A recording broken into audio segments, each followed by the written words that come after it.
საქართველოს ანტიტერორისტული კოალიციის წარმატებას მიესალმება. ამის შესახებ ტრადიციულ ბრიფინგზე საგარეო საქმეთა მინისტრის მოადგილემ განაცხადა. ნინო კალანდაძის თქმით, ტერორიზმთან ბრძოლა მნიშვნელოვანია და საქართველოს ამ პროცესში თავის წვლილი შეაქვს.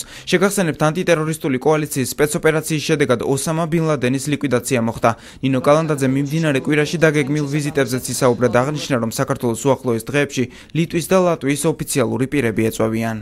ლიკვიდირებულ იქნა ანტიტერორისტული კოალიციის მიერ მსოფლიოში ნომერ 1 ტერორისტად ცნობილი პიროვნება და ამასთან დაკავშირებით რასაკვირველია ჩვენ ვუერთდებით კოალიციის ამ დიდ წარმატებას. თქვენ იცით, რომ ჩვენ კოალიციის დაარსების პირველივე დღიდან მონაწილეობთ კოალიციაში, იმდენად რამდენადაც მივიჩნევთ, რომ ტერორიზმი არის მსოფლიოს გლობალური ერთ-ერთი ყველაზე სერიოზული გამოწვევა, რომელშიც მსოფლიოს ყველა სახელმწიფოს მონაწილეობა თანაბრად არის მნიშვნელოვანი ჩვენი გადმოსახედიდან და სწორედ ეს არის საფუძველი იმისა, თუ რატომ მონაწილეობთ ჩვენ ძალიან აქტიურად ანტიტერორისტულ ღონისძიებებში და ანტიტერორისტულ ოპერაციებში. შესაბამისად, იმედს ვიტოვებთ, რომ ეს წარმატება იქნება დასაწყისი იმ წარმატებისა, რომელიც საბოლოო ჯამში შედეგად ექნება ანტიტერორისტულ მოძრაობას.